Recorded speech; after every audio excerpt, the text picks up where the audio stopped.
asked me to put together something to talk about enrichment safety. And this is a presentation I haven't really put together before. I've talked about safety, but never kind of as a standalone thing. So it was kind of fun to be able to do that. So I thought that we would want to start off by thinking about, what does an enriched environment do and what does it mean? We know that we want to engage animals with enrichment, and just by the simple fact of having more stuff for them to do, there are increased risks with that. So we know that enrichment, an enriched environment, is a bit more risky than sitting in a sterile box, but those are risks that we're willing to accept. And while at the same time we're accepting the risks, we also make every effort to minimize those risks. And if you, sort of take the time to do your best to imagine what the animal could do with the enrichment, what they're likely to do, and what sorts of potential harm could come from their activities, then at least that gets you one step towards kind of thinking about how to mitigate those risks. Wait, that's not supposed to. Oh, yeah, it is. Okay. So, one of the things that I want to do is show you videos and pictures throughout this presentation and have discussion about them. So, does that make you go, ah! Because it's not safe? I hope y'all can see back there. Do you have a good enough view of it? We can turn the lights down to on that too. Yeah, this one's a little bit. Turn the lights down. Also,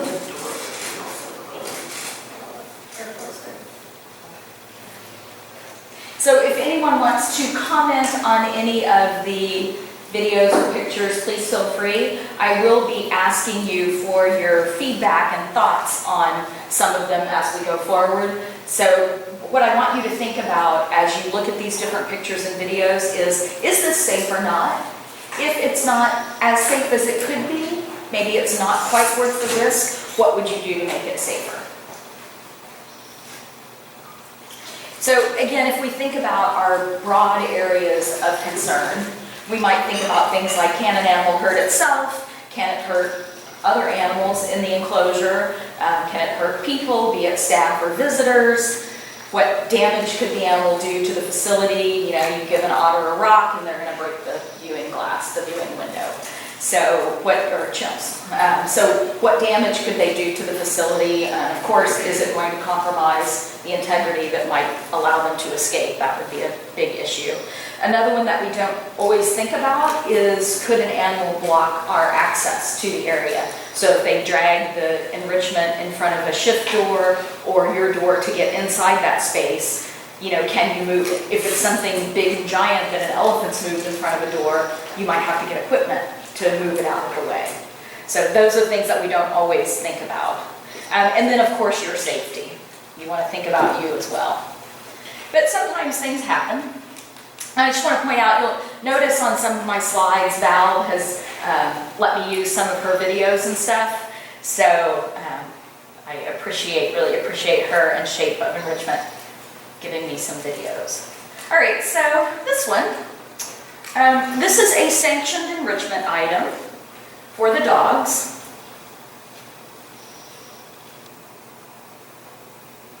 There are two ways of using this item. The one is hanging like you see it. The other is the item's attached low, so the animals use all fours to pull back. So they're getting two different activities with this item. But this is keeper error, something has gone wrong here. What is it? What is it? It's a hunk of meat, like a leg.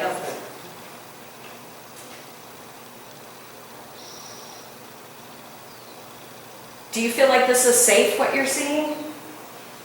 I feel like the branch could potentially break and fall on them. Yeah, that's one that we hadn't really even talked about. But yeah, and dogs, these wild dogs, they hunt in groups and they'll hunt together. So sometimes we try to use enrichment that will promote that group hunting behavior. In this case, what's been done wrong by the keeper is he used the wrong attachment device. It's supposed to have a loose attachment so that when two dogs get a hold of it, it breaks and comes down. And then so they work on it together, they achieve the piece of food, and then they can eat it. And then when it's on the ground, when they're pulling on all fours against it, then it's on the stronger attachment because they're not at risk of jumping up, biting, and just holding on and hanging there. So this was an approved enrichment item, but the keeper just attached it with the wrong attachment. So yeah, sometimes things do happen. Sometimes the results aren't terrible, but sometimes the results can be quite tragic. This baby elephant drowned in a pool. The picture that I have of the other baby elephant, that's a pipeline pig, which I don't think that we've ever used here to my knowledge. Pipeline pigs are super hard, rubber, sometimes they're spherical, sometimes they're different shapes, but they're with pressure run through the pipelines to clear them, and they can be great enrichment devices. That yellow ball weighs about 400 pounds, so they're super dense. They typically have a well in the middle, and inside that well is antifreeze, which helps keep the ball moving as it's rolling through the pipeline. At the Houston Zoo, when I used to work there, we had a tiger that was given one of these balls, and the keepers who gave it to him didn't clean the antifreeze out. It's a hard rubber ball, but a tiger can get its mouth on it and start chewing, and the tiger ended up dying because it bit through and got the antifreeze. All because somebody didn't take the time or do the research to find out that they needed to clean it out. And we were using them with elephants and knew that we had to clean out the well. So I guess this kind of, things do happen, and hopefully we learn from those tragic or even just warning situations. We learn to be better. But I think one of the most important things is communicating either within your own zoo or using all of the resources that are out there just to continue gathering information. Another situation, this is an elephant called Gypsy, and she loves to toss things up over her head. And if you look at the picture on your left, you can see she's got that lovely floppy forward fold on her ear. The picture on your right, where the red circle is, her ear's been cut off. She flipped an empty keg over a bar, and what we think happened is that her ear was between the bar, so the bar was here, her ear was here, and she flipped the keg over, and it just sliced a piece of her ear off, because we found what looked like a deflated football on the ground. There was no blood. I mean, this was not, I'm sorry this happened to her, but huge lesson learned without too severe consequences for the animal. So you want to consider the item and what the animal can do with it and what trouble they might get into with it, but also do consider how it's attached, and is this safe as well. So the common things, entrapment or entanglement risk, is the animal going to get cut or wounded or injured? Can the item be used as a weapon? Chimps always come to mind with that. We like to give them some nice browse, and then they take all the little branches off of it and try to shish kebab you with it. So they may use it as a weapon against you or against each other. So you want to think about that. Can it fall on another animal? While one animal is using it, could it fall on another and hurt it? What's the potential for injury if it's a light item? Maybe it's not going to cause a lot of trouble if it falls and hits somebody on the head, but if it's a big heavy thing, that could be more problematic. If it breaks, what are the risks? If you're making an item to be destructible, what happens once they destroy it? Is there all kinds of risks could be associated with that, whether it's ingestion or entrapment or any of those other things. If they're in a multi-species or mixed group, you may have animals of different sizes. How does that item affect the different size of animals? So you want to think about not only the animal you're targeting, but all the others as well. And I think everybody here knows this, but if you're using any sort of animal parts for enrichment, of course you want to make sure they're disease, parasite, everything free, and it's got veterinary approval. So other types of considerations, and I didn't print all this up, which one of the things that I was thinking of as I was concluding this presentation, and I should know better, but I don't, if we have a safety database within the zoo, but that might be something that we want to look at doing as an enrichment safety database in addition to lists of items. But anyway, so have you designed the enrichment in a way such that it will minimize or reduce the risks. You may recognize the risks and you decide these risks are worth taking because we think this item is going to be fantastic, and we've done everything we can, and we've done everything we can think of to try to reduce those risks. And then of course, and I don't even know if this is in here, but make sure that you observe the animals, especially if you think it is an item that might have some risks. You want to observe them when they have it at least a couple of times before you're comfortable saying, go ahead. Let's see. Could the item promote aggression? Again, if you've got a social group of animals, if you're giving some super sexy fun item, is it going to cause aggression? And then have you given enough of those things so that everybody can have one, and maybe there's even an extra? Safe zones for aggression. Of course, if you're giving destructibles or recycled items, have you pulled out the staples, taken off the tape that could be harmful? All of those things. I'm sure that's really obvious stuff, but sometimes the obvious things are those things that we forget. So I just thought I would put it up there. If something does happen, can you easily retrieve the item in case of an emergency? And would this enrichment cause high levels of stress, or if it seems like it's a really stressful item to the animal, can they get away from it? And just as an example of that, you might have scent enrichment that's pretty powerful, or the animal's sense of smell is exquisite compared to humans, and you've just given them this enrichment item that they can't get away from. Or maybe it's something that they smell food and they want to get the food, and they may feel frustration from that because there's no food, there's only smell. So I think when we talk about safety, most of the time we talk about entrapment or wounding or injuries to the animal, but let's also think about their mental safety as well and not cause any frustration or things like that.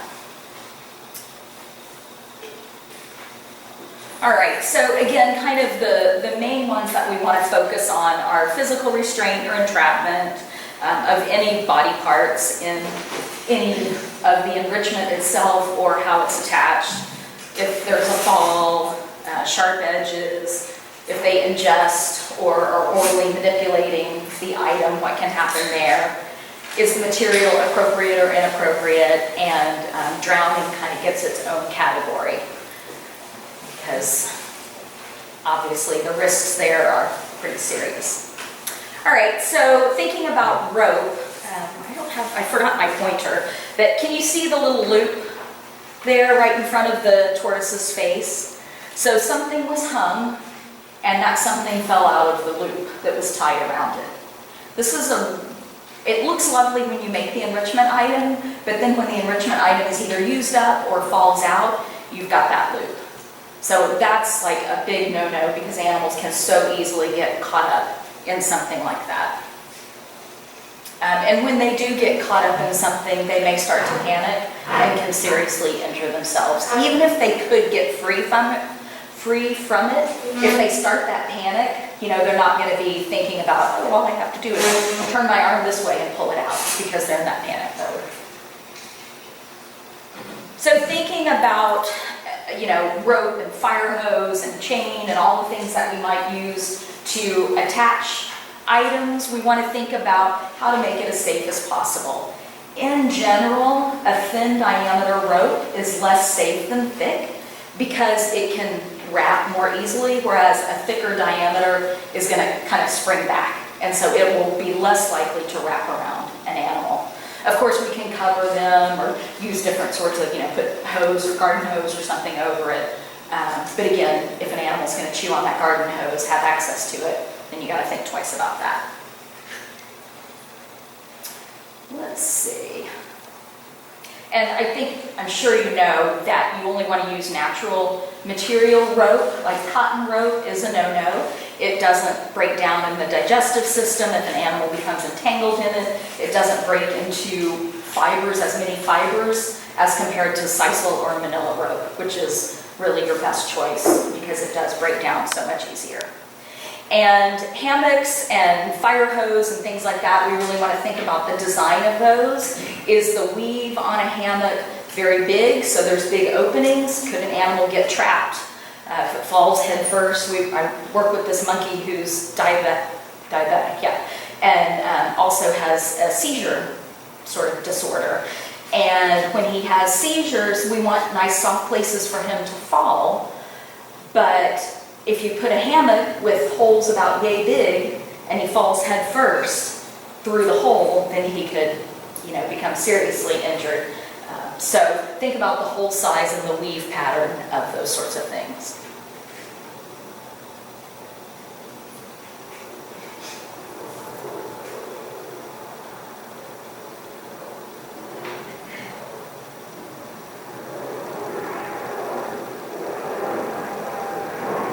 So the objective here, this male is in rut. The keepers have not been able to go in his yard and clean or shift him. Anytime they get close to the fence line, he charges head down, antlers out, and he could injure himself charging at them. He has all this, rut energy. He wants to fight. So the objective of this enrichment was to give him something to fight with. They have not been able to shift him again in, I think, several weeks at this time. So the enrichment was strung, sort of knowing that it was strung from the outside across him, which is why it's so loose. I hope you're all looking at this and thinking, wow, that could so easily wrap around his antlers.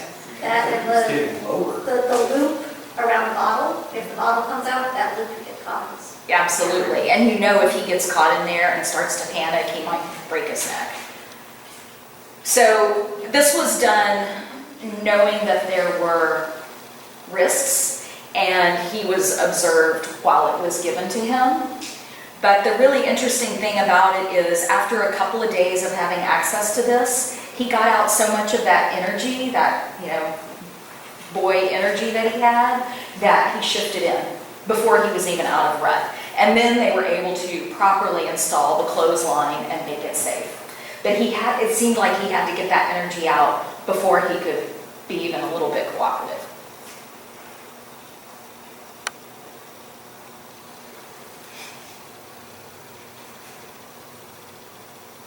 This is an older female. She's somebody that the staff can go in with. This is in Brazil. She's somebody that the staff can go in with. She's very relaxed, calm, and comfortable. They knew that there were risks associated with this, but felt like if she did get into trouble, they could go in and untangle her.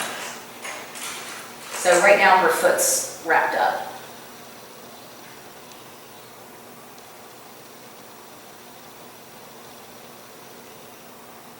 But she does manage to get herself free. So what would you do to make this safer? The idea was that she would use her paws. So what would you do to make it safer? Fire her skirt over the rope. Yeah, so something to keep it from wrapping. I would go with a little bit bigger ball, A bigger ball? just a little bit. It looks like that could be fairly close. It's hard to tell, but it looks like it could be fairly close to her mouth opening. Yeah. I think the ball, and it's a boomer ball actually, and I think it's big enough, and since it's a hard ball, she can't quite get her mouth around it. Would you change the presentation at all? Maybe string it a little higher, String it higher? a little bit, I don't know, it seems. And it might change how she uses it. Again, it kind of depends on what your goal is. There's no right or wrong answers here. This is just for you guys to just start thinking about the different ways that you can make enrichment safer, and also keeping in mind the goal-based sort of enrichment. So they wanted her to use her paws, that's why they put it down low. They absolutely talked about putting it up higher where she would nose punch at it. It could be attached to the side if they wanted to be manipulated, but still not just be a ball on the ground. Be attached to like a little wall or something with other things over it. You could turn, I don't know if this is what you mean, but you could turn the clothesline sideways and put it lower, so she could zing, like knock it back and forth. Yeah, so there's lots of ways. The point is, there's lots of ways to take your idea and enhance the safety of it. And just in, a few seconds, you guys came up with a bunch of different ones. Okay, knowing what we sort of just talked about with fire hose weave, what do you think about these two pictures? The hornbill one is scary. The hornbill one looks good? Scary. Scary, okay, yeah. I think the hornbill one looks really scary. Big, huge openings, it's up high. If he jumped up and shoved his bill through there, would he be hanging? You know, that could be really bad. He could get his feet in there if he flies up. It's got the big loop at the top. Yeah, so this one, I feel like, when I saw this, I was uncomfortable. How about the bear one? Looks like a nice tight weave, and if it were to fail, we wouldn't have very far to fall. Yeah, excellent points. Yeah, I think the bear one's great. Tight weave, not far to fall. Okay. Can't tell what that is. No, yeah, it's a babirusa. So this is I a, can't tell what is this is a babirusa, and it looks like she could get wrapped up in it, but what you can't see is that this device is actually attached on both ends. So around the tree, and then there's one of those screws in the ground, you know, like you anchor a dog or something with, I guess, where you screw it into the ground. So it's actually attached on both ends, so she can flip it around and drape it over the top of herself and knock the food out of the holes. What is it? What is not the animal, what is the enrichment? The material, it's actually a prototype for a project that was never completed, but it was supposed to be roots coming down from a tree. So there would be these, you know, they look natural and pretty. It was for the California Science Center, the part of it that didn't get built. So it was supposed to be roots coming down from the tree, and these roots you could fill with produce or food or whatever, and the babirusa would have to flip them around to make the stuff fall out. So this was the prototype before the expensive, natural-looking one was built.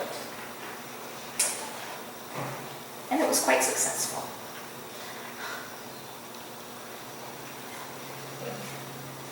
Now,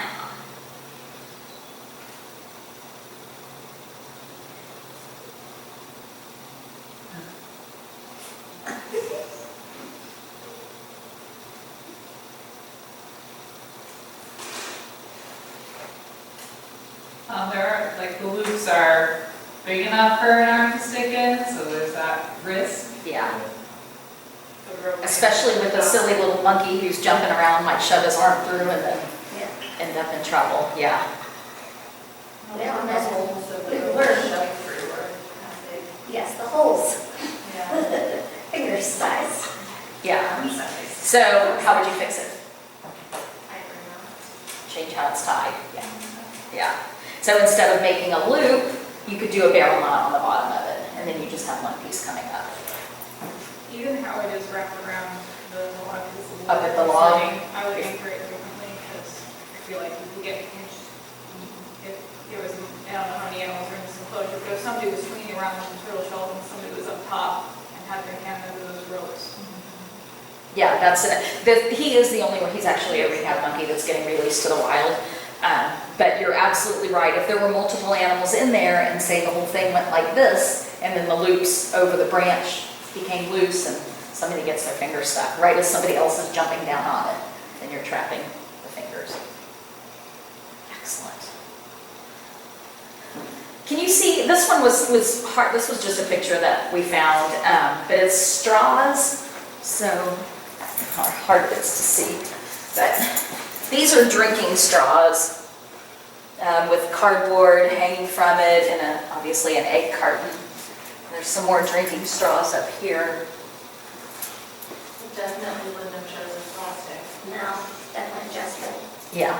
Wooden skewers would have been a better option. Or sticks. So what would be a better option? Like wood of any kind, sticks or skewers or. Yeah. metal wood. Yeah, use little, pieces of stick. This is not safe, period. How about the orangutan? there's people, big Big loop. loop through our arm. I can see that orangutan just going, sticking its head through too. But it Yeah. also looks like a thin rope. I wonder if It would it probably would break. break. If And it's close enough to the ground, but still not ideal to have Yeah. And the point is exactly, what y'all are saying. It might break, it is close to the ground, but can we make it a little safer? So how would you do it? Single rope. Single rope, yeah. Loops are bad. Thicker rope.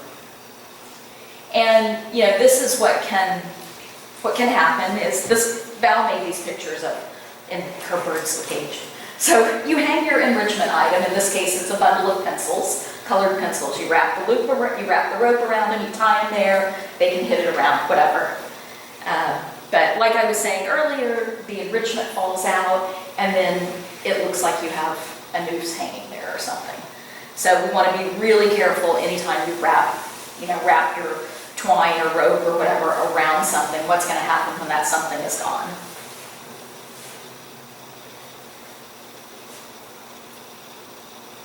So the bench you're on, safe, unsafe?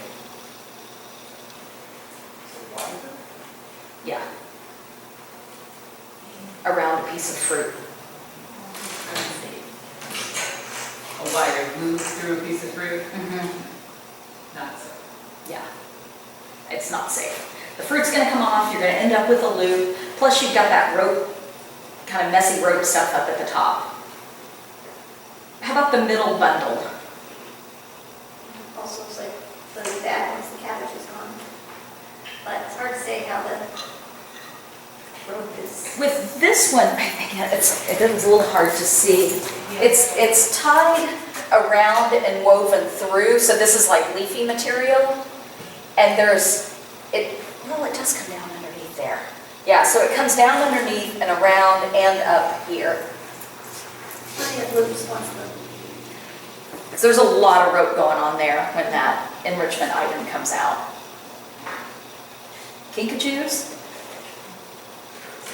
I feel like it looks like there's a hanging waiting to happen there. Yeah, we don't want to go and I had a catch in the bucket, handle it.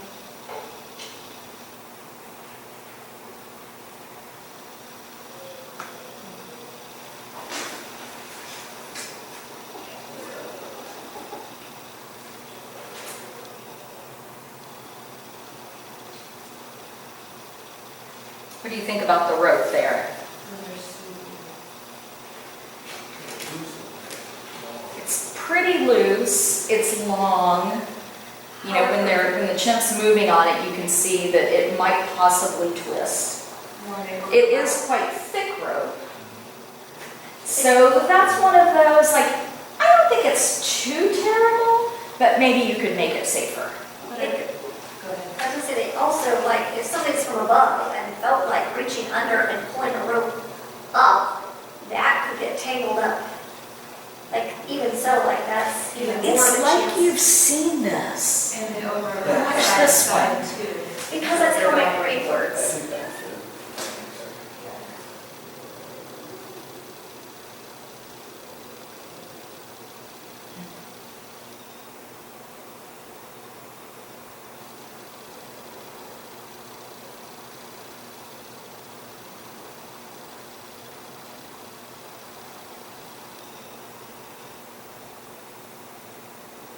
There it is. Just gonna put my head right on through there.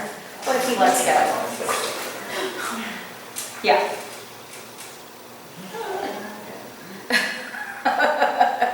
So yeah, this is the problem. If the rope is too loose, you've got to think about how the animal can get a hold of it and pull it up, pull it in, entangle themselves or somebody else.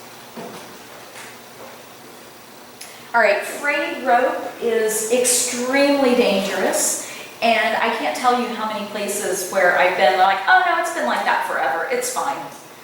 And the situation with the picture that I'm about to show you was exactly that. It's been like that forever, it's fine, he's never messed with it. But frayed rope, it's really, I think we get used to seeing it because it's just always there. But it's one of the easiest things to fix. If you see it, immediately go cut it out because an animal can quite easily and tragically, with tragic outcomes, become entangled in it. And that was the case with this cockatoo. And again, it was, that rope's been there forever. Nothing ever happened until it does. And this is exactly what we, need to really think about with our enrichment. And I think sometimes when we get so busy in our daily activities and providing enrichment and doing everything else we need to do for the animals, sometimes we just think, oh, it's been fine. So I think the value of enhancing your safety not only involves you taking a second and a third look at things, but also get your colleagues in to come look at it.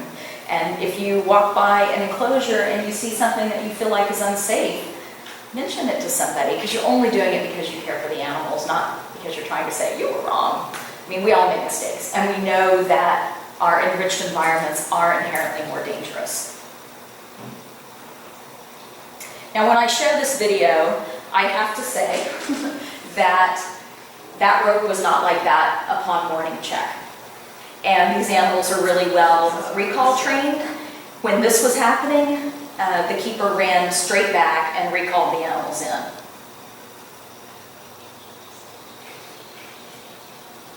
Safety question, was that the best call? Was the animals in the middle of that and they're really well trained and you do a recall and they run, but their head's in the middle of that? Well, Is that your best bet? I mean, I think at this point, she's not particularly entangled in it, and that's her leaving to go for the recall. You know, maybe if they were more twisted up in it, then yeah, that would be something you would certainly want to think about. But she sort of just like, as, I wasn't there, Val shot this video, and as she was, Mark shot this video, and as he was standing there with the staff, you know, and they saw her starting to, first off, they were like, oh crap, that wasn't like that just a couple of hours ago, that rope. So that's one, how fast it can happen that somebody untangles a rope, and two, how quickly they can get into trouble with it.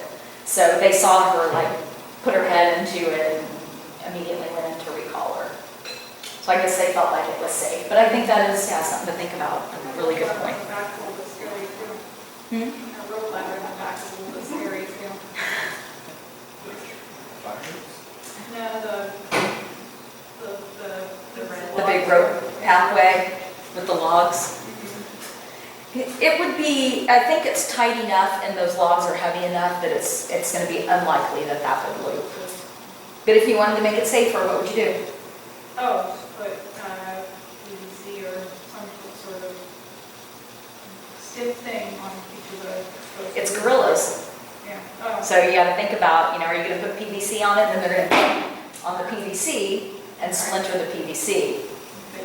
So maybe there's something else, fire hose or something else that you would cover with, if you feel like the wrapping and entrapment is enough of an issue. But, you know, that's where, I don't know if any of you have worked with gorillas, but obviously that's where knowing the species and kind of what each individual, not only the species, but individuals within the enclosure might tend to do, and making your best guess. Is it better to put PVC on it or leave it? And that's, you know, those are the decisions that you have to make all the time. But if you throw the idea out, there's nothing wrong with the idea. We talked about it, we weigh the costs and benefits. And that's really what it all comes down to when we're trying to minimize risks. Okay, so certainly the way that we might tie perches or props together can put animals at risk. You see how these ropes are just sort of wrapped around. What we teach at Shape of Enrichment is the figure 8 and then the butterfly tie. So this is obviously wire that's holding two pieces of bamboo together. So whether you're using rope or chain or wire or whatever you might be using to secure two branches together, rather than just wrapping around like you saw in the previous picture, you want to figure 8 it around so that there's not open loops. Again, you know, if you look there, you can see her fingers could get in between there because they're not figure-eighted around the branches. And then in this case, using baling wire, come back and twist the ends to make the little loopies on top so that there's not sharp pokies sticking out. Okay, so another possible way for animals to get caught is when we make all these lovely devices with holes in them and they have to use some part of their body or a tool to get something out from the hole. Obviously, there's a risk they can become stuck.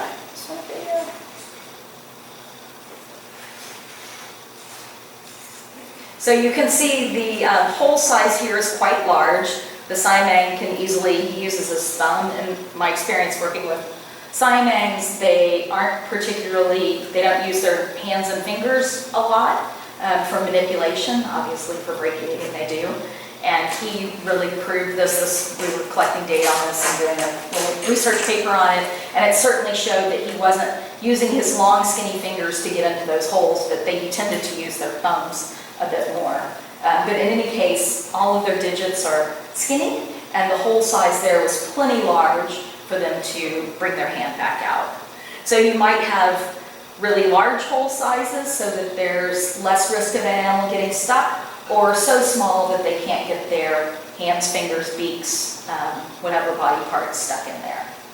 And the other thing I think that's important to think about is if you're wanting somebody to reach in and grab something, what happens when they reach in and make a fist? You know, the kind of raccoon trap thing. Are they willing to, if they reach in and make a fist, you know, you can put your hand in this size, but when you're holding something, you can't pull it back out. And are they willing to let go of whatever they're holding on to extract their hand, or do they panic?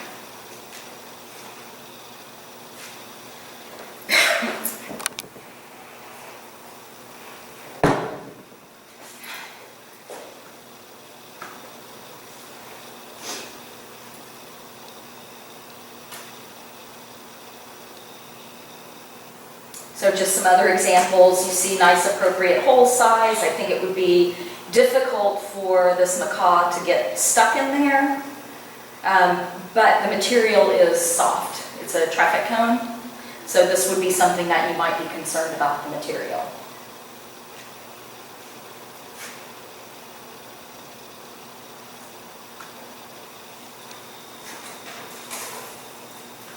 Same sort of idea, feeder boxes.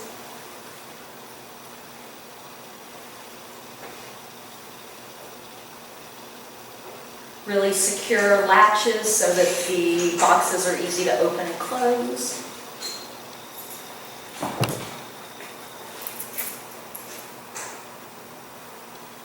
And they're just darn cute.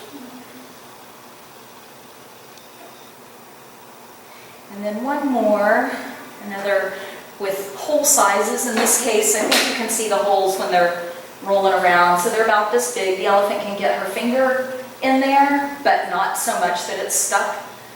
There's also masking tape over the holes so that she has to peel those off to make it a little bit more challenging. And it's masking tape that's used, which she can eat, and it's not going to cause trouble like other types of tape might. And it's a little harder than if you just put a paper plug in it and she has to peel it off. All right, so we have, you know, little holes where they might be putting body parts in to try to retrieve stuff, but then we also have to think about bigger hole size and what that means for an animal putting its head inside something, which is exactly what happened with this fishing cat. So this was a tube that was in the water and had fish in it, and as near as anyone can tell, the cat went down, shoved its head in the end piece trying to get the fish, and then like showed up, managed to get out of the water, showed up with this tube on its head, had to be anesthetized for the tube to be removed. The animal was fine, thank goodness, but you know, that could have been really tragic. So how would you make this item safer? Larger than its head or smaller. Either really big or really small. Could you do something to this particular tube? If you only have this one, you're in, I don't know, someplace where you only have this one tube and you really want to use it. I mean, if you want to put another piece or something towards the end so that he couldn't get his head in. Yeah, just block it in. Yeah. Yeah. I mean, it could have been like a cheddar puzzle here, with a cap on it, and put a hole in it for the fish to come out of, and just go here. Yeah. Exactly. So again, the point being, great idea. And oh, you know what? Actually, I think I said it wrong. This was put in the water because live fish were given as enrichment, and so the fish would have a place to hide, which the fish did hide, go in the tube, and he went in after the fish. I think I said that wrong. Yeah. So with pieces of PVC, I mean, PVC is great to use. You can do lots and lots of things with it, but I think we do have to think about the risks of using PVC and how we make it as safe as possible. So reducing the risk of an animal's head getting stuck. This is a feeding device that is a big PVC tube, and then it's reduced down to a smaller one, and the food item is far enough in so that the animal can only get into his shoulders to retrieve the food. So he can't get his head stuck in the narrow part. He has to use his tongue and sort of grab and pull at it.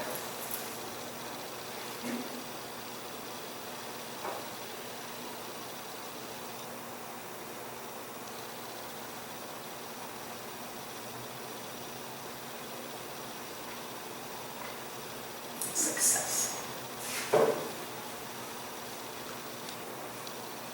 Okay, and this is that same Babirusa device, and what happened is the squirrels really liked what was in there, and so the nice small holes that she would toss the tube around and make the stuff fall out, the squirrels made into holes about this big. I don't know if you can see that well enough on there. But the squirrels made the holes this big, and at that point she could start to get her jaw caught in it. So then it becomes unsafe. So again, keeping an eye, checking everything every day, looking for squirrel damage. Okay, what do you think about the elephant? Would you guys give that to your elephant? I did. That's cute. That used to be at the Houston Zoo. Yeah, we freaked out a little bit when we saw that happening. Thankfully, he got it back off his head. How do you make that safe? Cut the tire, yeah. Yeah, cut the tire.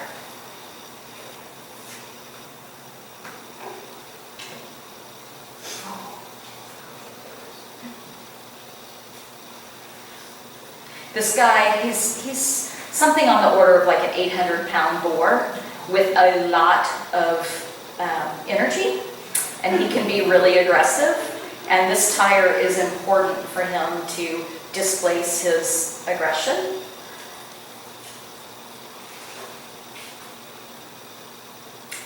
But again, it's a solid tire that you can see is a bit of a dangerous diameter, so cut the tire.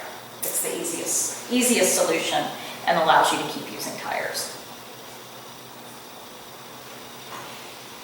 A couple of other entrapment things. The one on your right, the hose that's coming out of the PVC, that's the mangroves or vines, and the anaconda is the grayish line in the back. That's the anaconda. So these tubes, you know, they're not super long. It would be really hard for that garden hose to wrap around. So it gives her something nice she can swim through, feel that, but is at very low risk of entrapment. And the one on the left, if you didn't know what you were looking at, you would have no idea, is a piece of fire hose that's hung around a tree guard in an elephant yard, because we've seen lots and lots of elephants that really like to put stuff over their backs. And perhaps you know other animals that like to drape stuff on them and kind of like rub around on it. But that could be really risky. So how do we make this single piece of fire hose hanging here fun and safe? What sorts of things do you consider? Shorter. Yeah, the length of the hose. Yeah, that's probably the main one. Any other ideas? Something rigid, but then I don't know if it was like as much for that. Yeah, and I think that's where you give it to the animal, right, and kind of watch him with it and decide, oh, it's short enough, it's safe, or we need to make additional accommodations. Okay? All right, this one y'all have to talk about.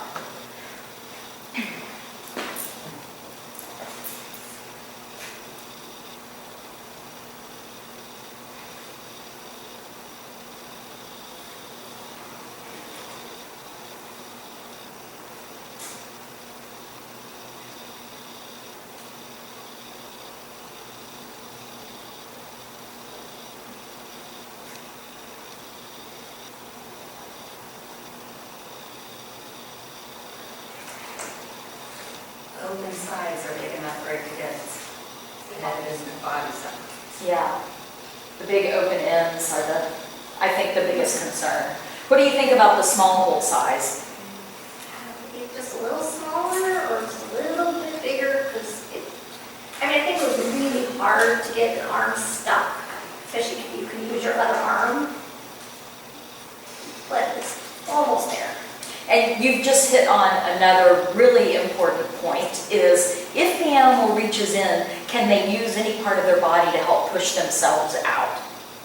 And you know, if you've got something that's attached to the ground and they get stuck in it, you know, if they're on the ground and they can kind of use all four legs or wings or whatever they might have to help push themselves out of it, then you might say, no, I'm going to go ahead and try it. I don't think it's really too big or too small of a hole, and then they can help themselves push out.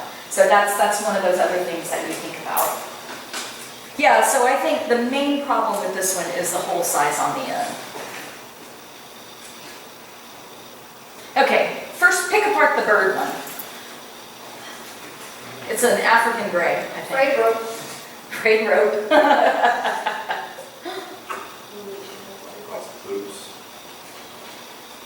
Can you see he's chewing on a metal bell-looking thing that's hung by another metal loop, and then those plastic loops.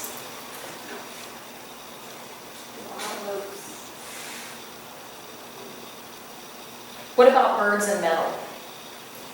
If it's zinc, I'm not sure what kind of metal it is, but that would be something to think about. I think that bird could snap that little bell right off of there, possibly break some pieces of the metal.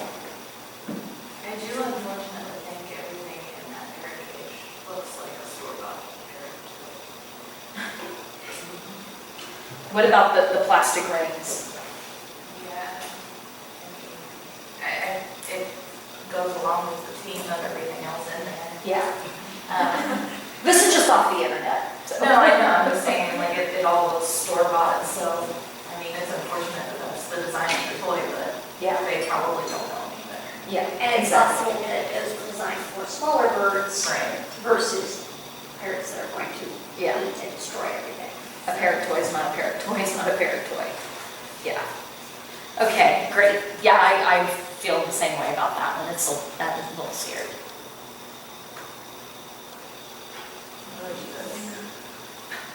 Oh, where to start? Frayed rope,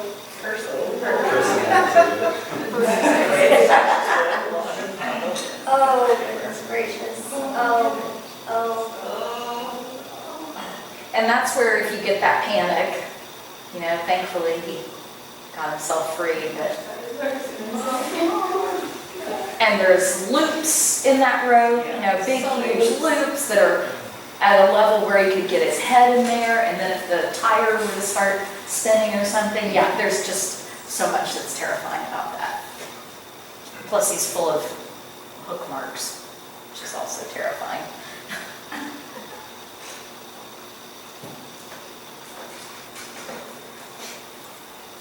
What's kind of hard to see is, where's my lovely animation? Okay, what you can't see until maybe it stops. Son of a gun. Oh well. I have this nifty lines in there. It's two baskets that are put together with hay and stuff inside.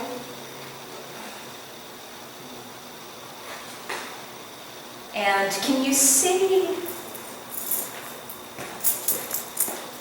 This is the basket. Whoa, it's really hard to see up here.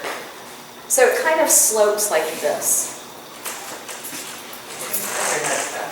Yeah, they can put their head through and then Fall move down and then- and not be able to. Yeah.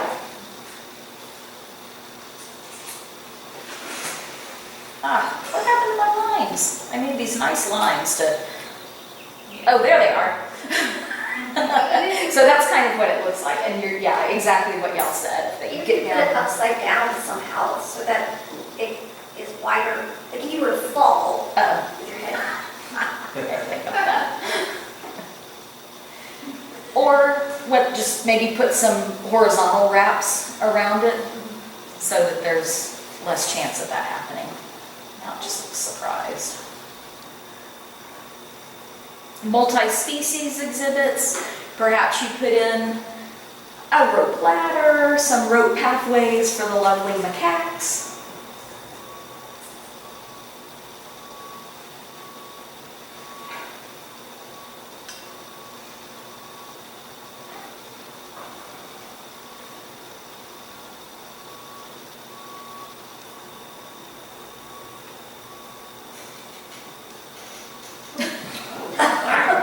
Apparently they really like launching themselves off of there. Watching them, it seemed a little scary because they were dropping a really long distance into a relatively shallow pool. But yeah, they're macaques and it seemed to not be too unsafe for them.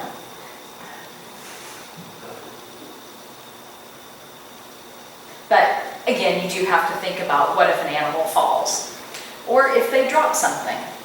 So the macaw has a whole coconut, which is a pretty heavy thing. Great thing for a bird to shred, right? Keep his beak busy. This is the same elephant who had the tire around his head. So you can see he's now wrapping the chain around his neck. Another delightful moment in my life. So how would you make the elephant situation safer? Way less chain or hanging out of the reach. Yeah. What is the purpose of the chain? I mean, I see that there's a law, but why couldn't we just have a law? Just have the log. Funny story there. Okay. Oh, it's too bad I didn't segue into that video or that picture, but we had given the same group of elephants not only logs like this, but bowling balls. Seems like that'd be fun.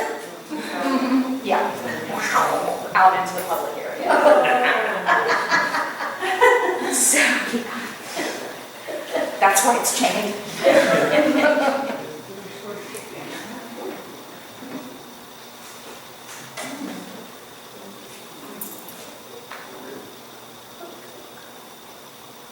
We want to exercise the elephant, but I mean, to me, this is terrifying.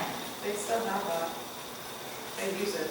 Yeah, it just seems so scary. I mean, it's being managed really well, he's not dropping it. The worry, I guess, would be if there's another animal there, and it drops and knocks him out. But he's managing it really well and probably getting some good exercise. So maybe that's one of those that you're weighing the risks and thinking this is worth the risk because of the level of exercise. It's on Walnut Street?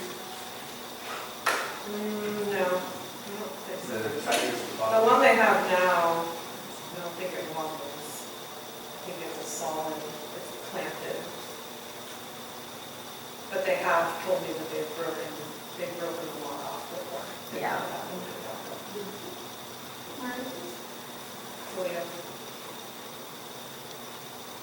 And then this is that same macaw with the giant coconut, and you can see in the bottom, there's another macaw on the ground. So again, the risk here is if the macaw's having a great time with his coconut and throws it around, he could really knock out one of his buddies. So not only do you want to think about one animal, but the others as well.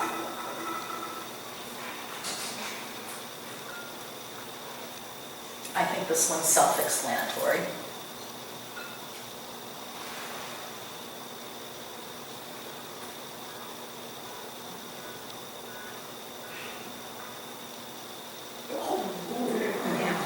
Yeah. Make sure your attachment is safe.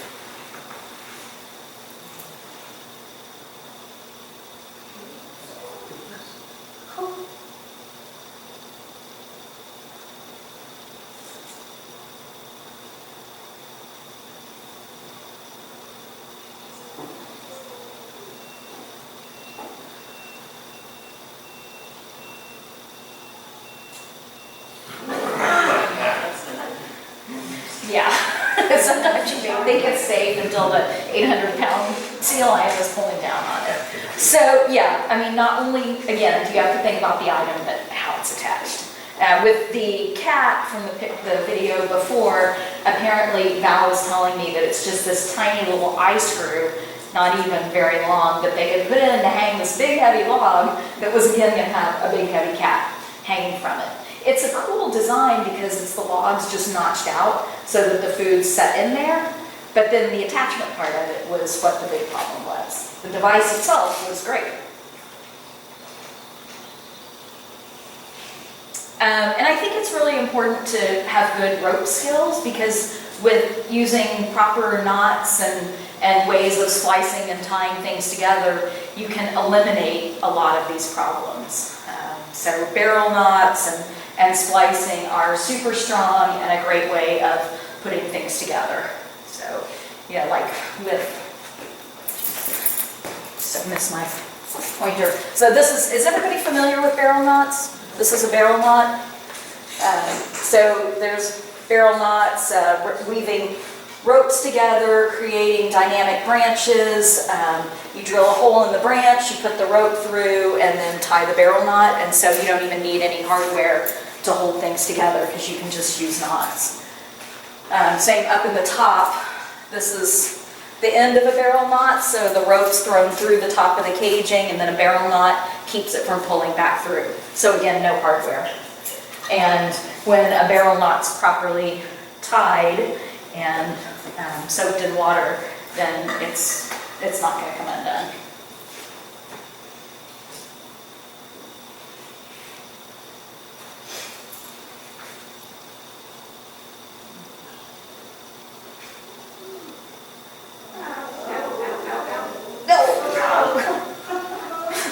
But look at him, he's like, meant to. That's at Animals Asia in Vietnam. And do you see the roping on the, after I just was talking about looping it around and around and around. Almost anywhere you go, I think, look around your own enclosures, you know, hopefully you'll start seeing things like, oh geez, I could change that and make it a little bit safer. And that's really what this is all about, is just taking a step back and thinking of all the ways that you can make something a little bit safer. All right, certainly inappropriate materials or leaving something that was appropriate until it was broken, like the blue barrel, that came out of a tiger enclosure and had apparently been in there for quite some time. My question was, what happened to that piece that's missing? Did the animal ingest it? Now it's all these sharp edges. If they're continuing to play with it, it's getting almost big enough, depending on the size of the tiger, they could stick their head in it. And if you've got a rough edge like that, you know, it's going to be much harder for them to pull their head out of that. And then the top picture is actually a target pole. And as Val was telling me that as they're going out to the training session with the giraffe, bloop, the head of the target falls off. And she said, don't you think you should like do something to secure that on there before we go do the training session? Oh no, it's fine, we've had it like this forever. During that session, the giraffe bit the head of the target off and got it stuck like way back here. And the keepers were massaging it, trying to get it out for days. And they were about to knock the animal down because they couldn't get this thing out. It was, you know, back behind its teeth there. And literally just as the vets were like loading up to come do the procedure, it popped out. They got it to pop out. But what a totally, I mean, it actually gives me goosebumps because what a completely preventable mistake. And that was just because somebody was in a hurry to go do a training session. So, you know, cut your frayed rope, secure your target head on, whatever it might be. I mean, take the extra little bit of time to make sure the animal's safe. It will always be worth it.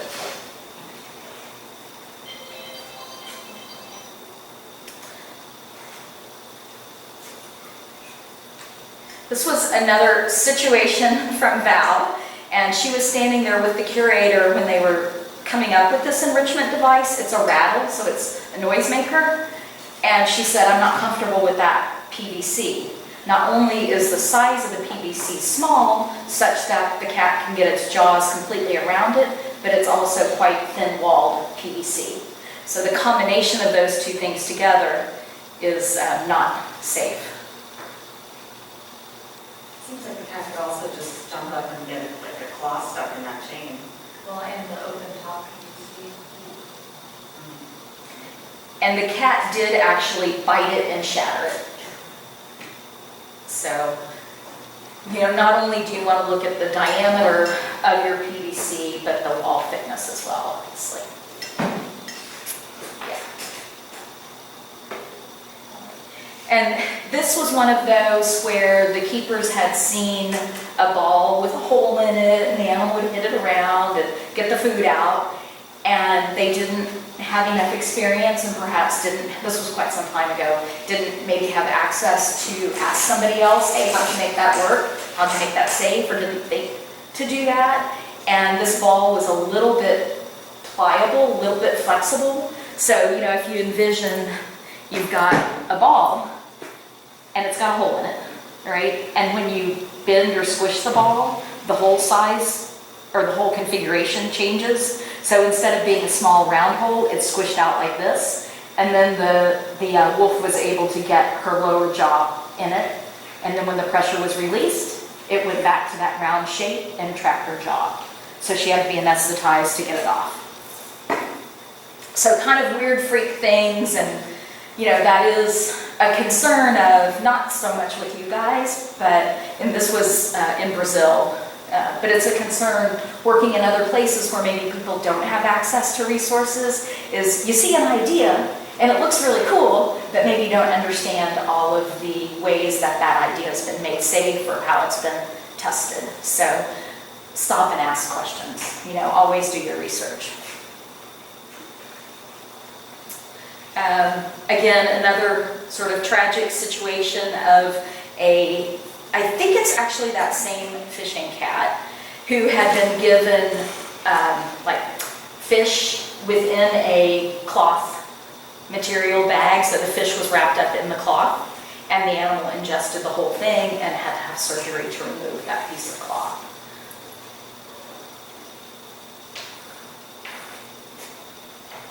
Okay, now some cuteness, but also hopefully discussion.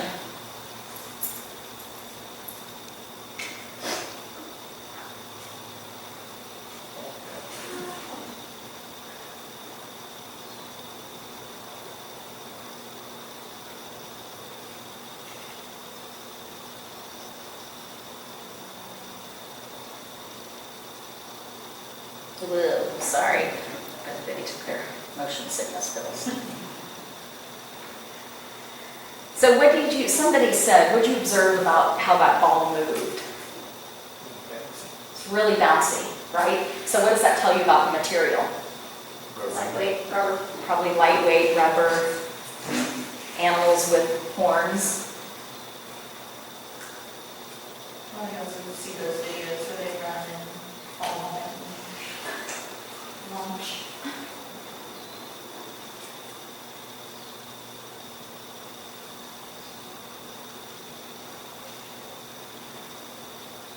So what do you think? Is it safe? Really worst case scenario would just be a top fall, but What could happen once it was popped? Be stuck on your horn ring or whatever, and you can get stressed out about it, running around trying to get it off. maybe try to adjust it. I don't know. Yeah, if it's deflated, they might try chewing on it. There were a number of other animals in that enclosure. This is a rescue center in India. There's a number of other animals in there. Perhaps once it was popped, even if it didn't get stuck on horns, the other animals might then be interested in it. And depending on who they are, they could be inclined to chew on it. And some things maybe you use when they're supervised, or you put them in for a short amount of time, or check on the animals regularly and take it back out. Okay, sharp edges. Anybody had any animals break PVC or boomer balls or something like that and make a really sharp edge? Couple of times. Cats do it often. It's normal. The super heavy duty PVC thing you see was elephant feeder, and not 5 minutes in, he whacked it and smashed it, and then it was, I mean, that PVC was razor sharp. It was also quite thick wall, but it was razor, razor sharp. The one in the middle is the elephant-proof $450 ball. But, that was a bit of a loss. Of course, you're familiar, the gray one on the bottom left is chewed up by tigers. So, I don't know if y'all, do you still do the planter things? Wasn't that an area project? That was so one of those. Anyway, at some point, retire them from the animals and do a fundraiser with them. This one is kind of interesting. The anteaters, so it's pill bottles that are plugged into a frame, like an acrylic panel, and the pill bottles are plugged in, and then little bits of food are put in there. And the problem is with this, the animal has access to it on his side. So the one where the yellow circle is, that's part of the pill bottle poking out. And if you've been around anteaters, they use their claws and will, and they're incredibly strong, obviously. They'll tear and rip at anything. So he could break those plastic bottles and create a sharp edge that he's then putting his cute little delicate nose into to try to get the food. So how would you fix that? Put it on the outside and raise it higher. Yeah, just switch it around and put it on the outside. And just, there's again a kind of a close-up of if you are using baling wire or wire to put things together, that's what that butterfly, where you just loop it back so you're closing off the sharp edge. Just a close-up of what that looks like. Kegs. Anybody using kegs for animals? No, I used to like them, but I don't so much anymore. And this is Nicholas, who's at Paws, had a keg hanging for him, and this was before Gypsy cut her ear off. And he was playing with it. No, yay, look, he's playing. This was right after he had been rescued, and he was all shut down when he got there. And then he was playing and starting to engage, and then this huge sound, because he had shoved his tusk through the keg, and it was still pressurized. So one, it scared the daylights out of him because of the sound that it made. But worse, he sliced his lip pretty good on the aluminum. So we gave it to Gypsy so she could cut her ear off with it. Okay, does that look safe?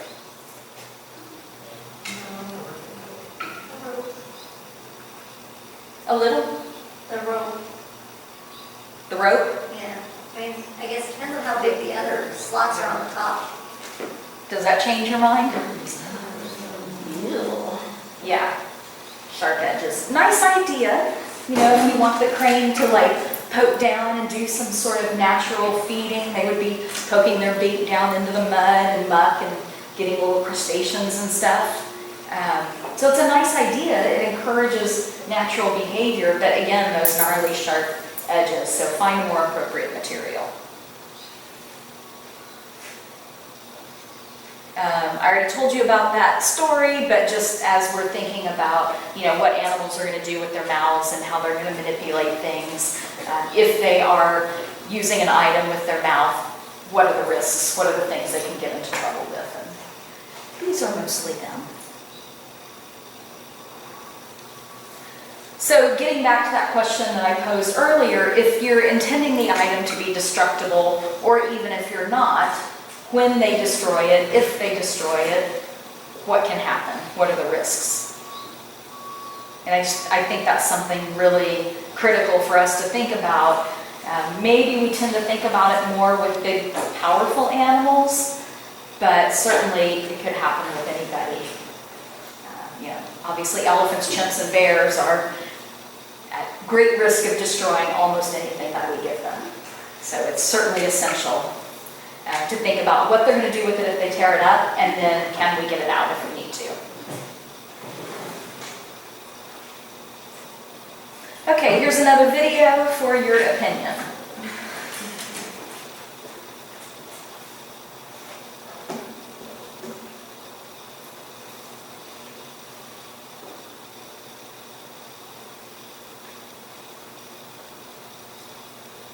How thin is that plastic? It's those tall drink things.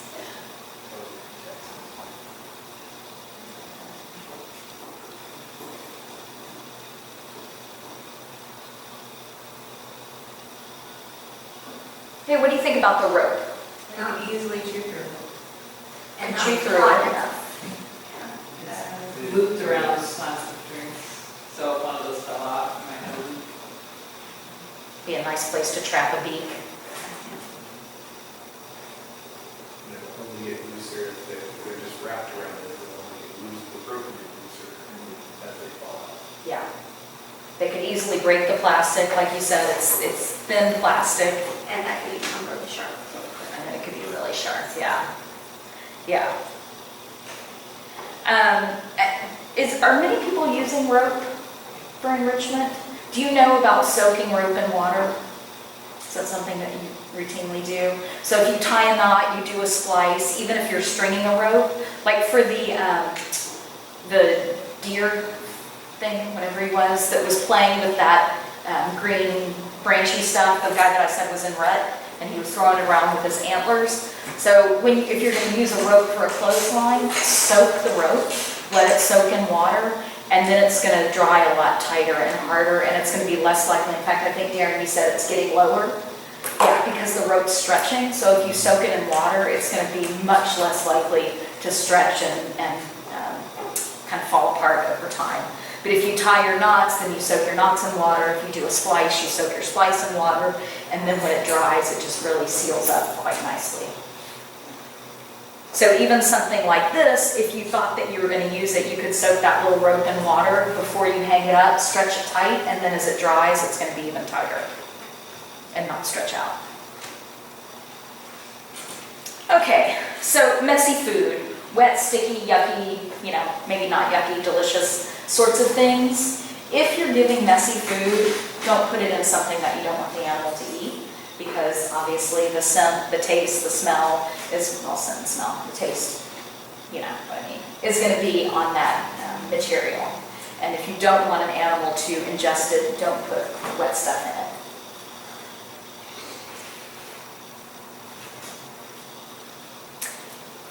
And does everybody know about the cardboard phenomenon, gluing animals' mouths shut? So cardboard, it's happened with mostly carnivores, but bears and otters. An animal who's going to get a piece of cardboard, drag it into the water, and chew on it. And to the best of, I think, anybody's guessing, what happens is the layers of cardboard are glued together. And so the animal's in there chewing on it, and the glue goes back into solution, and then it seals their mouth together. So there's been, a number of animals that have had to be anesthetized and unglue their teeth, because their mouth was literally glued closed from chewing on cardboard. So if you're giving cardboard, the safety rule is don't do it for an animal that might chew on it in the water or drag it into the water. Was it all cardboard? I thought it was just like, I can't remember, a specific kind, or like the cardboard bowl things And with then multiple cardboard layers tubes, of some the members. Yeah, I think it's when you have that compressed cardboard, but there has been some concern just with regular cardboard boxes if they're layers of cardboard. And then, I don't know if Val did some research or how she came to pose this as an assumption, is that recycled cardboard may even be at greater risk because, they break the cardboard down, and then as they're putting the new cardboard back together, you may not even have layers that are glued together, but just the particulate is put together and held together with glue. Yeah, I remember her mentioning. Yeah. And I haven't heard of this happening recently. I think it happened a few times within pretty quick succession, and people kind of stopped using cardboard with, in wet environments where the animal would drag it in. But it's just always worth mentioning. And speaking of water, of course, there's always a risk of an animal getting trapped in a pool that's too deep for their age. And hopefully somebody's there to help. There's a baby down in there.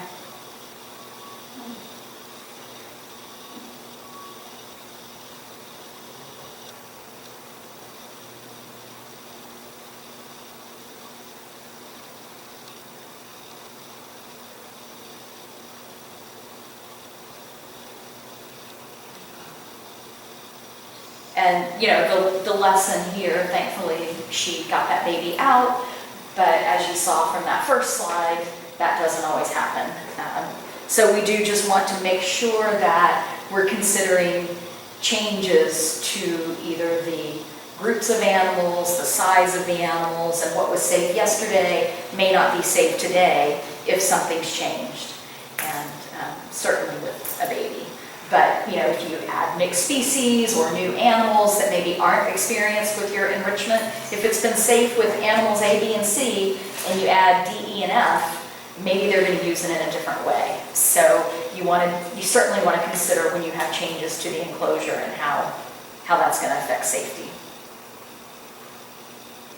Okay, and then just to sort of get back to that thing I was saying earlier about, generally we think of safety with like entrapment or ingestion or, you know, something like that, but I think we do also kind of want to think about the animal's emotional and mental safety as well, and we wouldn't want our enrichment to frustrate them or push them towards undesirable behaviors, or if we make it too challenging, you know, these feed poles for cats where they have to climb up and grab something. I'll show you a couple of examples of that. But just think about their cognitive abilities, their physical abilities, and can they succeed with the enrichment that you're giving them. So this is a mirror. And you can see this animal's pretty interested in the mirror in a very positive way. Nice social enrichment for the cat. Maybe that's a seasonal thing. You know, if you put the mirror up, and I don't know this, I'm just sort of saying, if you put the mirror up in a time where, you can't quite get to it, in a time where the cat was, you know, maybe not during breeding season or not interested in socializing, you might have very different results. The animal might be more aggressive to it. The fish on your left, he's looking in a mirror. Why won't the leopard stop? Stop. Oh my gosh. Ah! Anyway, so the fish, the black color, you see all like the black down his back and all the speckling? When the animal's calm and relaxed, he's gray all over. But he's flashing all his colors because he thinks there's another fish there, and he's a highly territorial species. So if you're going to do something like this, again, you want to think about, can the animal escape from it? Can they come out, do their display to that other fish, and then the other fish swims away because you take the mirror away? So do they have the opportunity to do the behavior that you want, which is maybe some territorial, but then escape from that situation?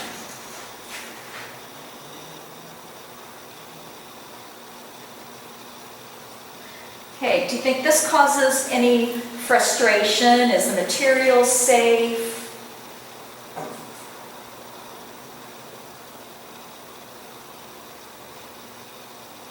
Rope is pretty loose.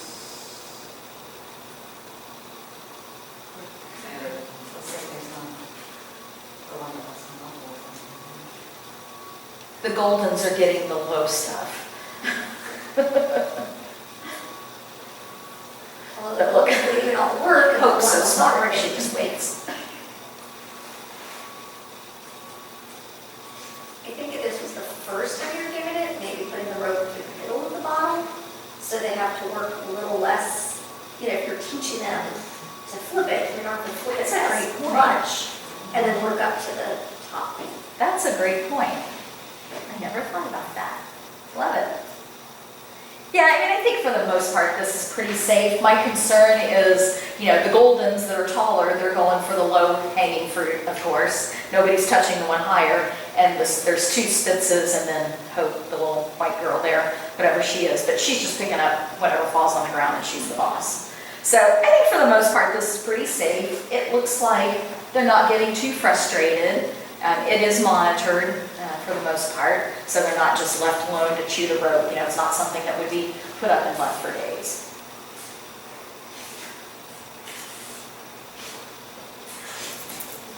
So this is a cat that was brought in from the wild. He was already in quite good shape. And this is a lot of skill and balance.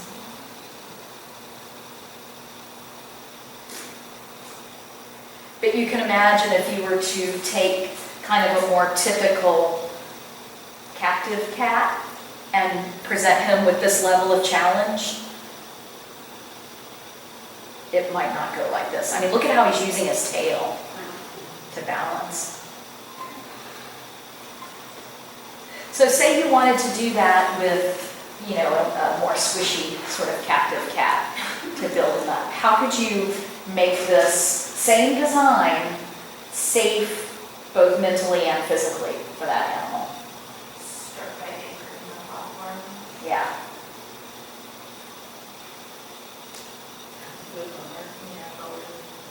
Yeah, that's a great way to do it, yeah. Anchor the platform, slowly add more movement to it.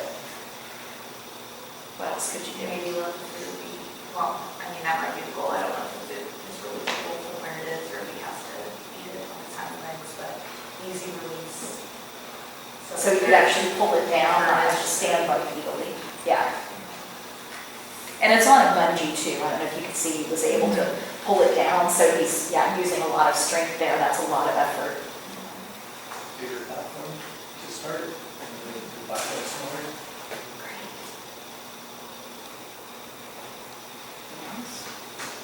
Do you maybe lower the meat some so it's a little bit easier? You know, thinking about balance on all fours versus balance on 2 feet.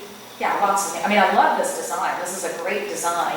You know, what dynamic, amazing movement just in the platform itself, and then having to have the bungee. I mean, imagine like you're on a boat standing up to grab something, the whole world's moving underneath you.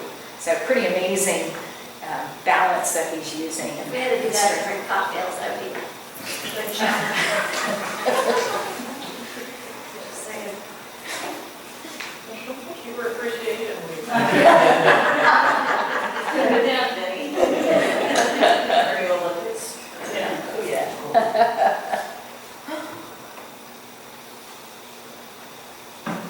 Okay, so same device. Saw it, looked like a good idea.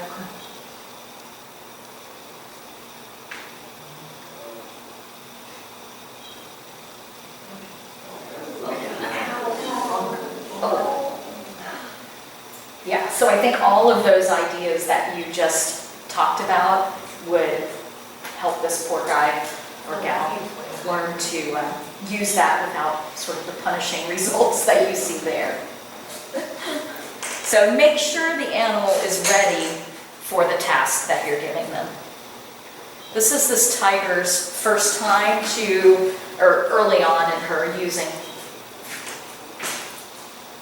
Hello.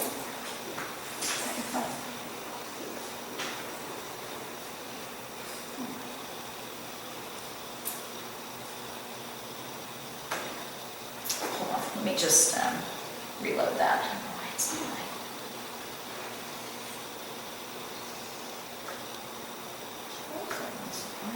Oh. Yes.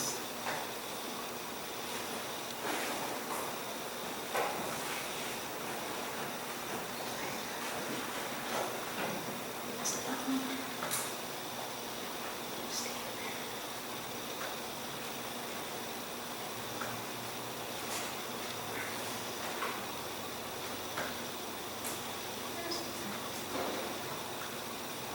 I can tell a story. Please do. I really can. It's about related. So like, I think it was in one of Margaret's presentations, they're like dynamic blogs. We got like super hooked on it. So we like super enthusiastic. We made them too dynamic, and the cats like didn't want to do it. So we adjusted, made it more stable, and they've gotten better with them. But still a learning curve. We were too excited. Have you been able to make it a little bit more challenging? Mm-hmm. Awesome. Where is it? What else could it be? Oh, feed pole. That's what it's called. Tell another story. That was fun.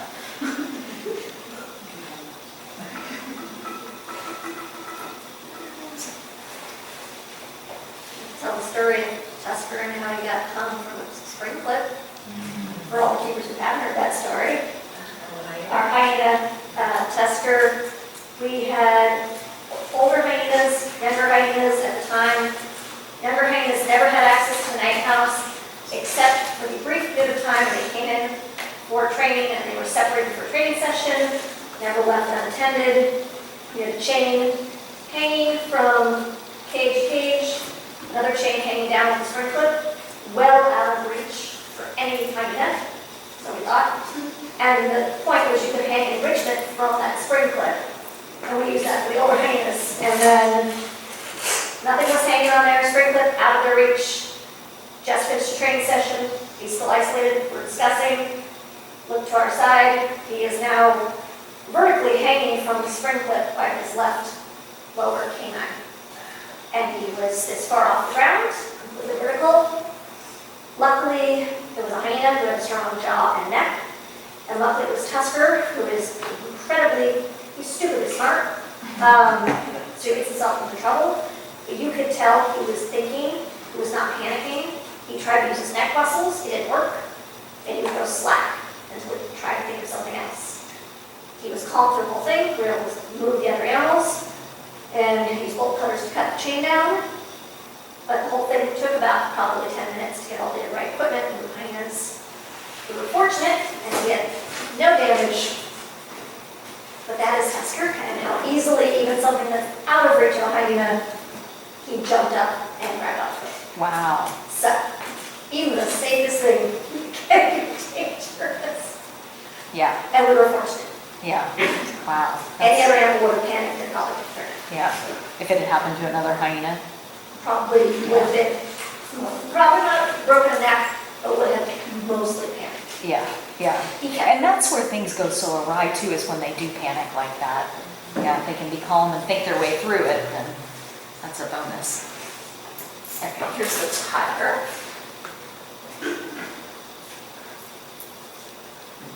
So again, remember this animal is just being introduced to this. Look how high up she is. And a really hard landing. And that's a cement base down there, isn't it? Concrete, yeah, so the pole's sunk in concrete. So how do you help her learn to do this? I mean, they're pulling the knee up, right? You can see it going up the pole. You also tie on a soft base, so that's where you're mulching your compost. Yeah. Nice soft landing. The fact that she dismounted halfway of the pole means she wasn't trained how to dismount properly. Yeah. So it's not about the height, it's about getting off the pole, back down the pole. Exactly. Whenever you go.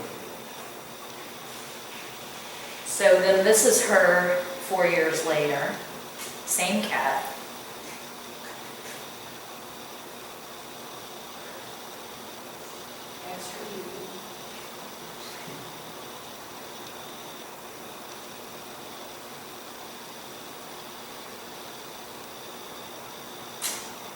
Now look at the skill and strength.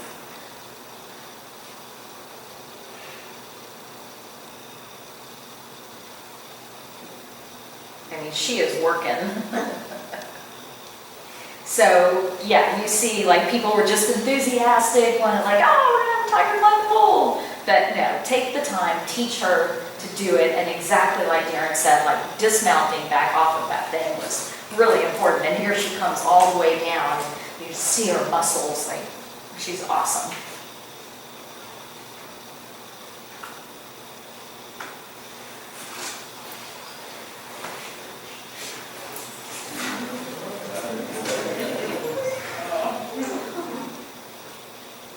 That's amazing. Great coordination. It's super fun.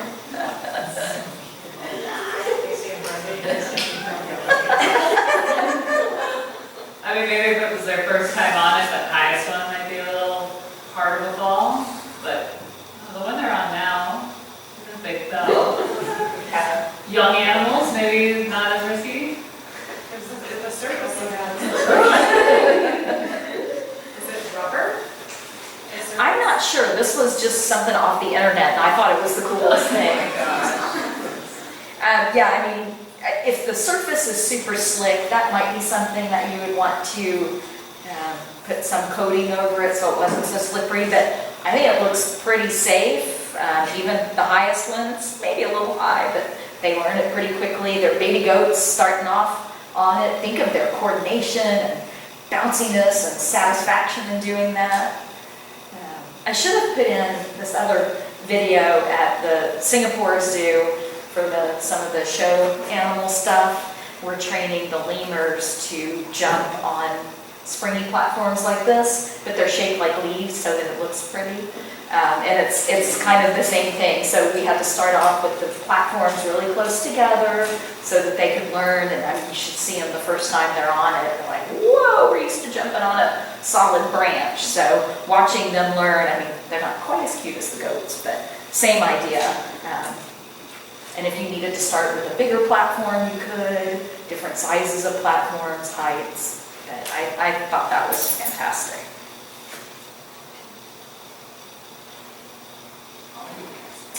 Pond turtles, can you see what's happening there? They're doing what pond turtles do, right? Making a pile. And can you see the greenery that's hung from the clothesline there? Neck around in that row or flying around. It could get its neck if it's up high enough, it's not getting to the green, it's getting up higher up. Yeah, that's good for one turtle on the ground.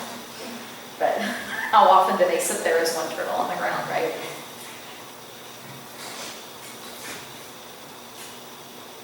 So the point being, you need to think about expected and unexpected behavior. If you've got multiple animals together, what does the species do? If you have mixed species together, what do they do?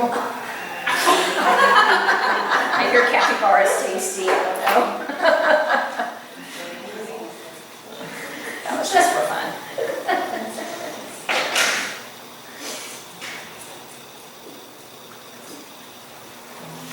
I feel like cats give us lots of good safety things.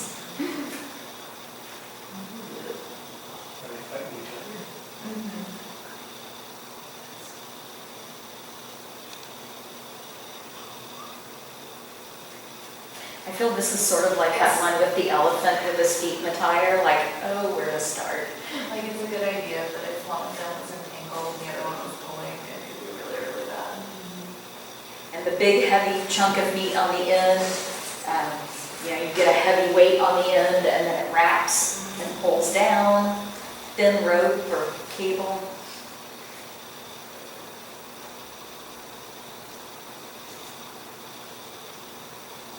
So, interesting idea. How do you make it safer? Shorter, in the PVC, maybe even like horizontal tugging instead of elevated. So somebody doesn't get hung. And if you have one animal that's really strong or heavy and the light one decides to hold on, and you pull them up. Well, here, there's a stalemate. And yeah, it's some way to release it, let them actually learn. Well, and could it cause some competition? It's a little disturbing. Because he's still just pulling and pulling.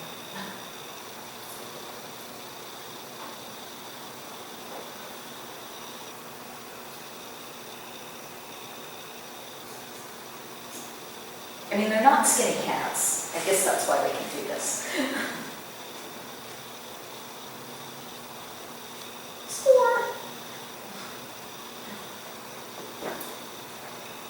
Oh, there's, okay, see now, without having 3 cats, Yeah. oh, Well, yeah, now you've got 2 of them. It's quite remarkable they're not fighting at all. They're very well fed. But, yeah.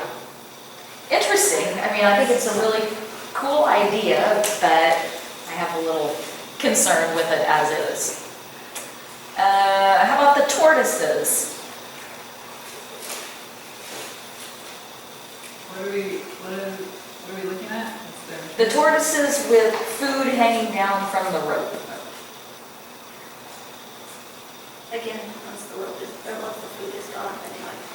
Yeah, it's the same thing with the rope again.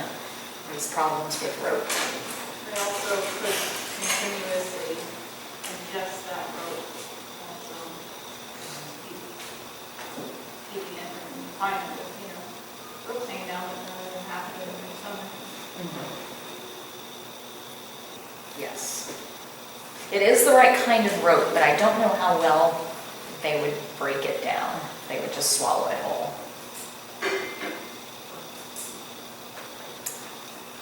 And going on with that same theme of, is it safe and comfortable and fair, if you will, for everyone?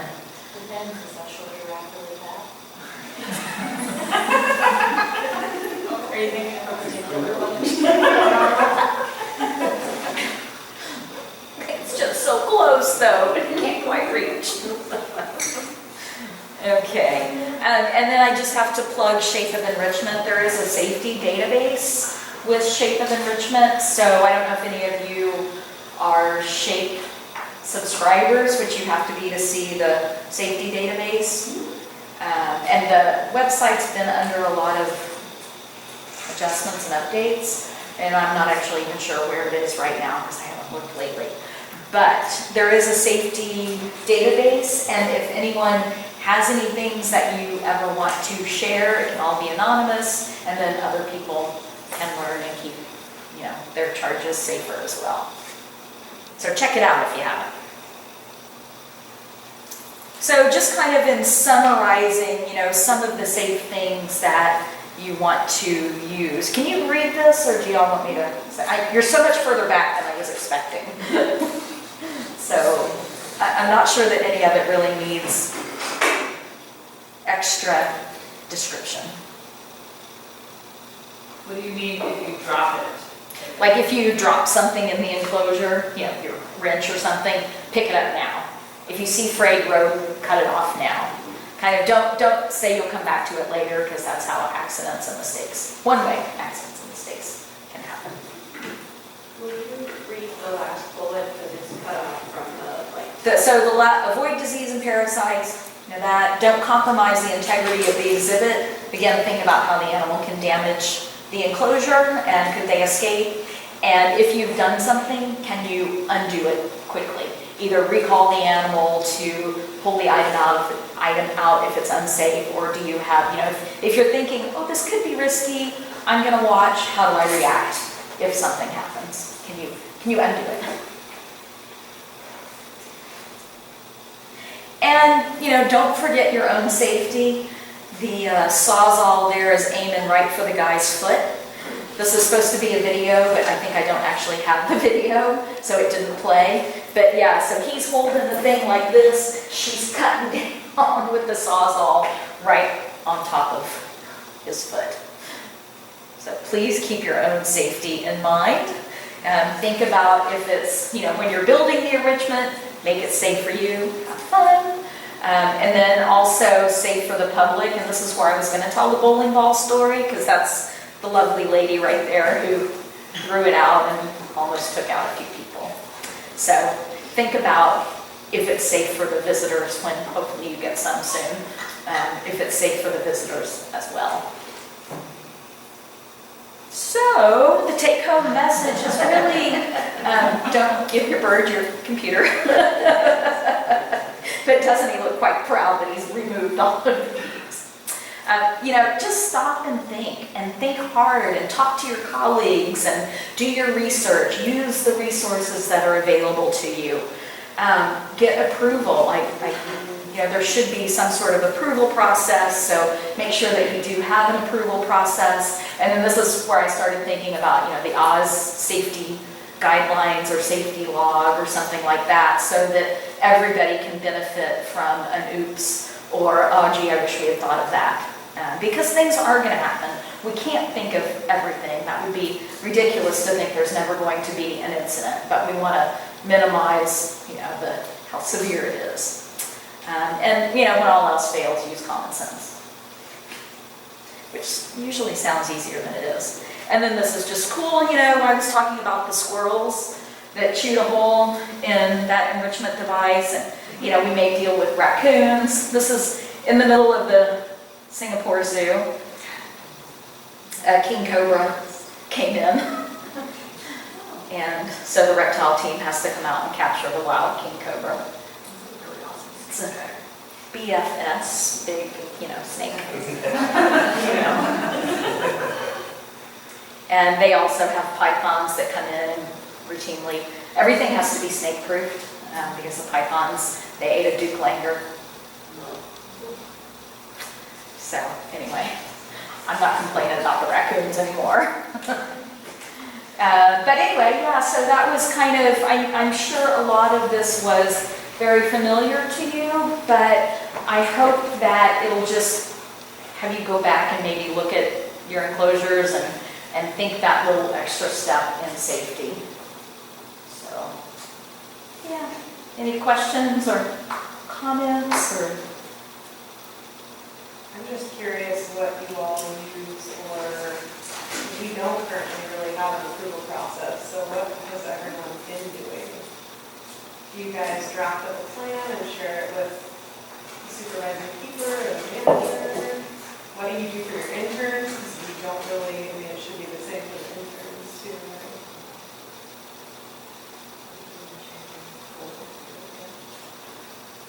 We recently added like an enrichment approval process for our team.